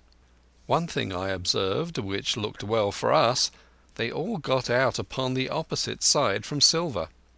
Well, there we stood, 2 on one side, 5 on the other, the pit between us, and nobody screwed up high enough to offer the first blow. Silver never moved. He watched them very upright on his crutch, and looked as cool as ever I saw him. He was brave and no mistake. At last Mary seemed to think a speech might help matters. "Mates," said he, "there's 2 of them alone here. One's the old cripple that brought us all here and blundered us down to this. The other's that cub that I mean to have the heart of. Now, mates." He was raising his arm and his voice, and plainly meant to lead a charge, but just then, crack, crack, crack, 3 musket shots flashed out of the thicket. Mary tumbled head foremost into the excavation. The man with the bandage spun round like a teetotum, and fell all his length upon his side, where he lay dead, but still twitching, and the other 3 turned and ran for it with all their might. Before you could wink, Long John fired 2 barrels of a pistol into the struggling Mary, and as the man rolled up his eyes at him in the last agony, "George," said he, "I reckon I settled you." In the same moment the doctor, Gray, and Ben Gunn joined us with smoking muskets from among the nutmeg trees. "Forward!" cried the doctor. "Double quick, my lads. We must head 'em off the boats." And we set off at a great pace, sometimes plunging through the bushes to the chest. I tell you, but Silver was anxious to keep up with us. The work that man went through, leaping on his crutch till the muscles of his chest were fit to burst, was work no sound man ever equalled, and so thinks the doctor. As it was, he was already 30 yards behind us, and on the verge of strangling when we reached the brow of the slope. "Doctor," he hailed, "see there, no hurry." Sure enough, there was no hurry. In a more open part of the plateau we could see the 3 survivors still running in the same direction as they had started, right for Middenmast Hill. We were already between them and the boats, and so we 4 sat down to breathe, while Long John, mopping his face, came slowly up with us. "Thank ye kindly, Doctor," says he. "You came in about the nick, I guess, for me and Hawkins. And so it's you, Ben Gunn," he added. "Well, you're a nice one to be sure." "I'm Ben Gunn, I am," replied the Maroon, wriggling like an eel in his embarrassment. "And," he added after a long pause, "how do, Mr. Silver? Pretty well, I thank ye, says you." "Ben, Ben," murmured Silver, "to think as you've done me." The doctor sent back Gray for one of the pickaxes deserted in their flight by the mutineers, and then, as we proceeded leisurely downhill to where the boats were lying, related in a few words what had taken place. It was a story that profoundly interested Silver, and Ben Gunn, the half-idiot Maroon, was the hero from beginning to end. Ben, in his long, lonely wanderings about the island, had found the skeleton.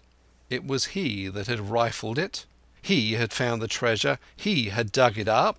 It was the haft of his pickaxe that lay broken in the excavation. He had carried it on his back in many weary journeys, from the foot of the tall pine to a cave he had on the 2-pointed hill at the northeast angle of the island, and there it had lain stored in safety since 2 months before the arrival of the Hispaniola. When the doctor had wormed the secret from him on the afternoon of the attack, and when next morning he saw the anchorage deserted, he had gone to Silver, given him the chart, which was now useless, given him the stores, for Ben Gunn's cave was well supplied with goat's meat salted by himself, given anything and everything to get a chance of moving in safety from the stockade to the 2-pointed hill, there to be clear of malaria and keep a guard upon the money. "As for you, Jim," he said, "it went against my heart, but I did what I thought best for those who had stood by their duty, and if you were not one of these, whose fault was it?" That morning, finding that I was to be involved in the horrid disappointment he had prepared for the mutineers, he had run all the way to the cave, and, leaving Squire to guard the captain, had taken Gray and the Maroon and started, making the diagonal across the island to be at hand beside the pine. Soon, however, he saw that our party had the start of him, and Ben Gunn, being fleet of foot, had been dispatched in front to do his best alone. Then it had occurred to him to work upon the superstitions of his former shipmates, and he was so far successful that Gray and the doctor had come up and were already ambushed before the arrival of the treasure hunters. "Arr," said Silver, "it was fortunate for me that I had Hawkins here. You would have let old Long John be cut to bits, and never a thought, Doctor."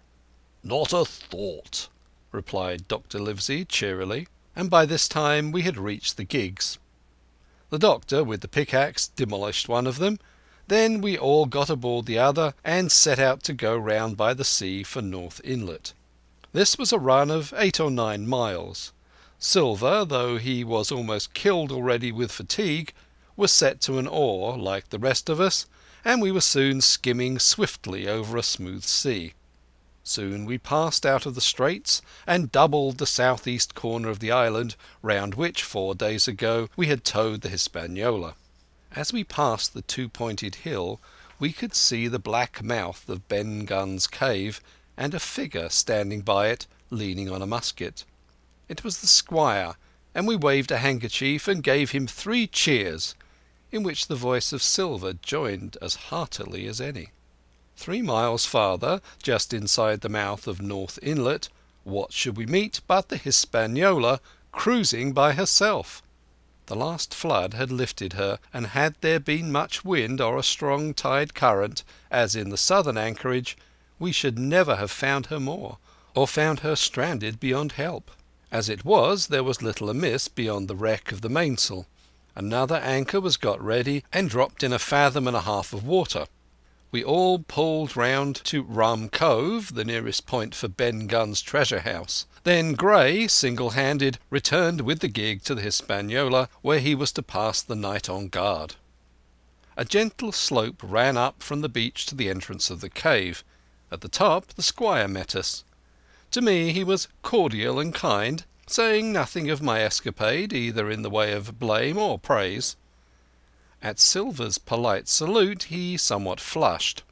"John Silver," he said, "you're a prodigious villain and impostor, a monstrous impostor, sir.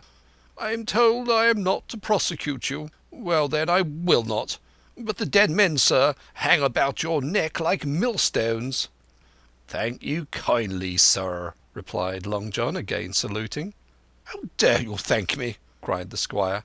"It is a gross dereliction of my duty. Stand back." And thereupon we all entered the cave. It was a large airy place, with a little spring and a pool of clear water overhung with ferns. The floor was sand.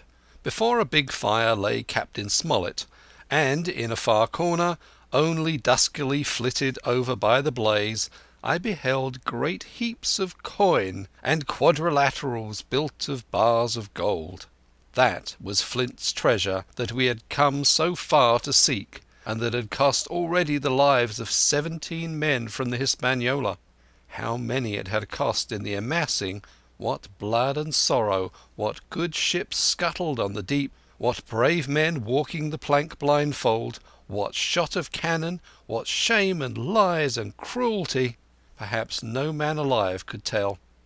Yet there were still 3 upon that island, Silver and old Morgan and Ben Gunn, who had each taken his share in these crimes, as each yet hoped in vain to share in the reward.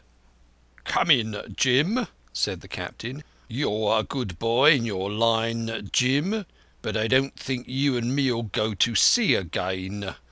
You're too much of the born favourite for me. Is that you, John Silver? What brings you here, man?" "Come back to my duty, sir," returned Silver. "Oh," said the captain, and that was all he said. What a supper I had of it that night, with all my friends around me, and what a meal it was, with Ben Gunn's salted goat, and some delicacies, and a bottle of old wine from the Hispaniola.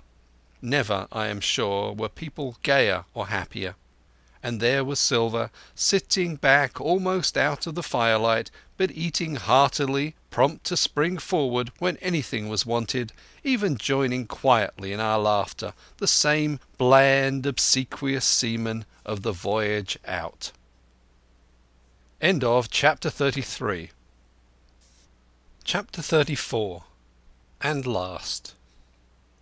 The next morning we fell early to work, for the transportation of this great mass of gold near a mile by land to the beach, and thence 3 miles by boat to the Hispaniola, was a considerable task for so small a number of workmen. The 3 fellows still abroad upon the island did not greatly trouble us. A single sentry on the shoulder of the hill was sufficient to ensure us against any sudden onslaught, and we thought, besides, they had had more than enough of fighting. Therefore the work was pushed on briskly. Gray and Ben Gunn came and went with the boat, while the rest, during their absences, piled treasure on the beach. 2 of the bars, slung in a rope's end, made a good load for a grown man, one that he was glad to walk slowly with. For my part, I was not so much use at carrying. I was kept busy all day in the cave, packing the minted money into bread bags.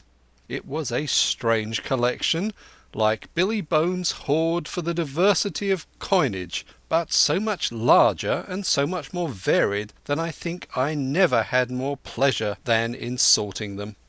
English, French, Spanish, Portuguese, Georges and Louises, doubloons and double guineas and mois d'ors and sequins and pictures of all the kings of Europe for the last 100 years, strange oriental pieces stamped with what looked like wisps of string or bits of spider's web, round pieces and square pieces, and pieces bored through the middle as if to wear them round your neck. Nearly every variety of money in the world must, I think, have found a place in that collection. And for number, I am sure they were like autumn leaves, so that my back ached with stooping, and my fingers with sorting them out. Day after day this work went on.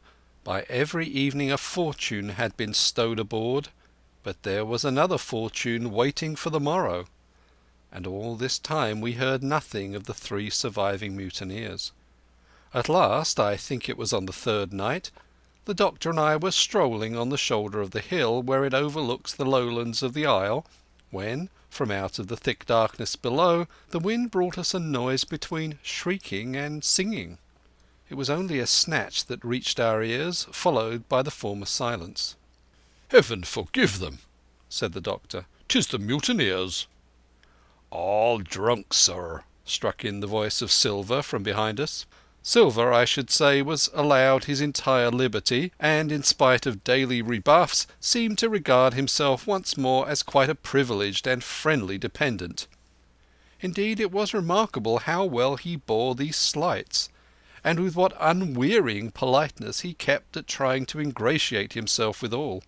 Yet I think none treated him better than a dog, unless it was Ben Gunn, who was still terribly afraid of his old quartermaster, or myself, who had really something to thank him for, although for that matter I suppose I had reason to think even worse of him than anybody else, for I had seen him meditating a fresh treachery upon the plateau. Accordingly it was pretty gruffly that the doctor answered him. "Drunk or raving?" said he. "Right you were, sir," replied Silver, "and precious little odds which to you and me."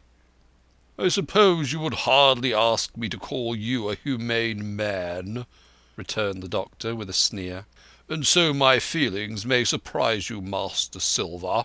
But if I was sure they were raving, as I am morally certain one at least of them is down with fever, I should leave this cam band at whatever risk to my own carcass, take them the assistance of my skill."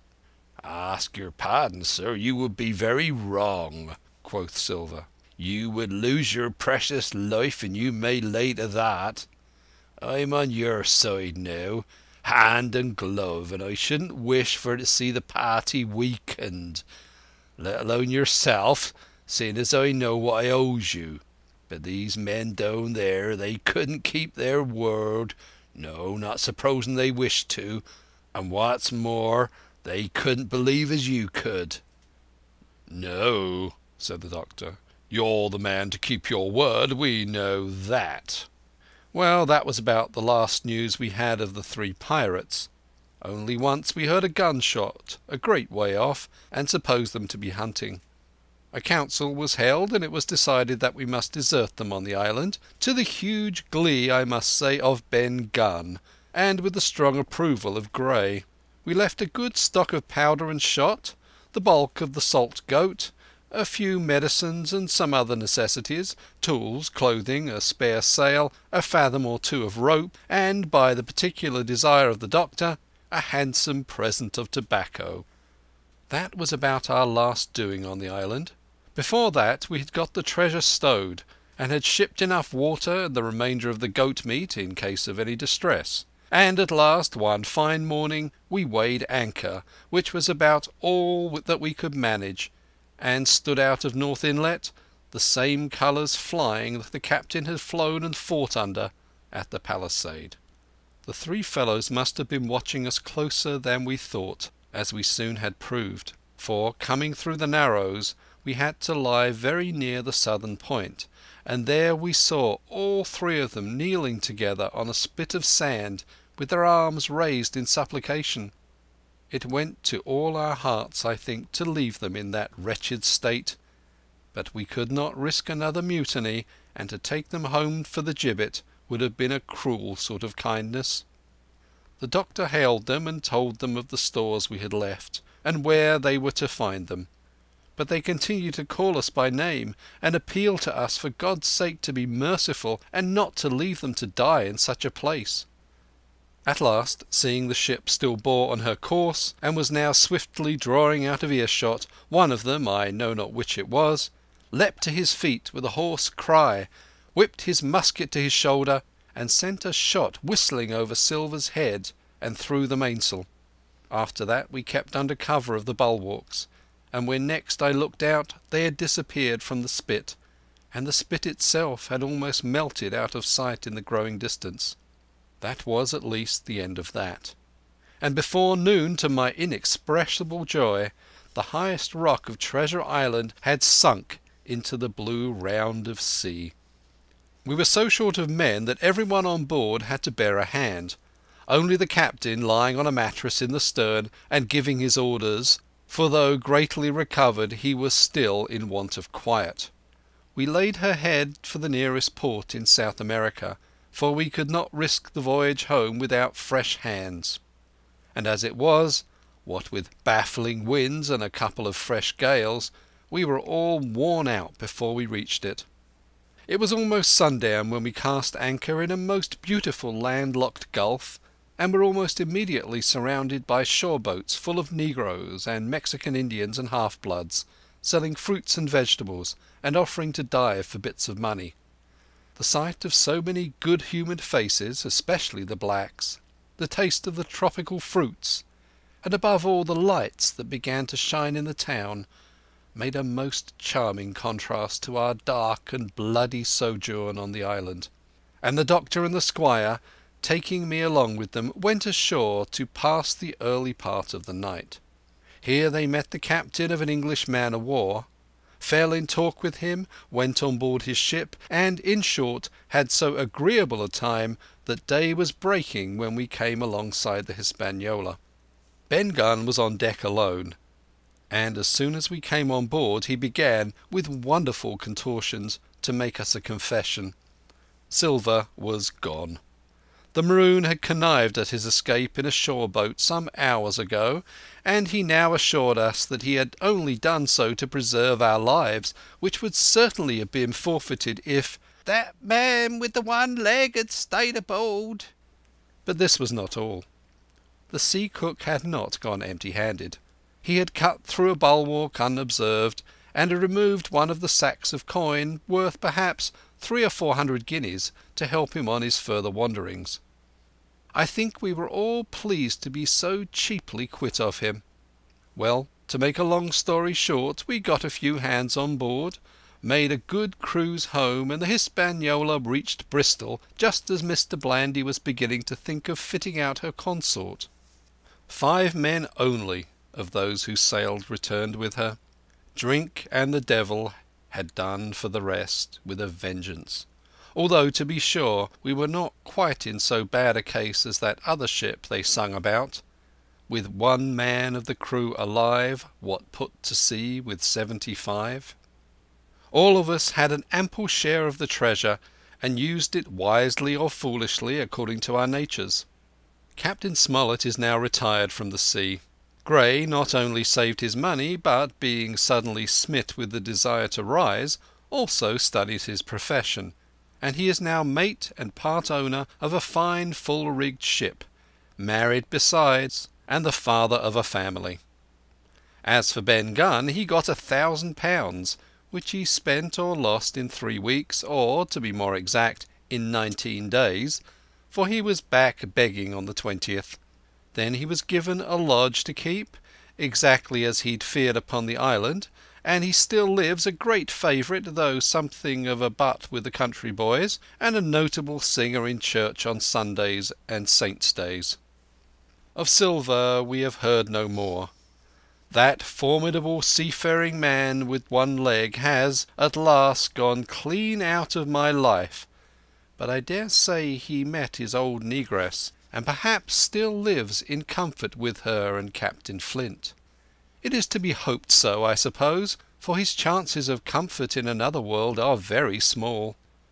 The bar silver and arms still lie, for all that I know, where Flint buried them, and certainly they shall lie there for me. Oxen and wain ropes would not bring me back to that accursed island, and the worst dreams that ever I have are when I hear the surf booming about its coasts, or starting up in bed with the sharp voice of Captain Flint still ringing in my ears. "Pieces of 8, pieces of 8." End of chapter 33 and end of Treasure Island. 50 men on the dead man's chest. Yo ho ho, and a bottle of rum. Yo ho and a bottle of rum. Drink and the devil have done for the and a rest. bottle of Yo rum. ho and a bottle of rum. Yo ho ho and a bottle of rum.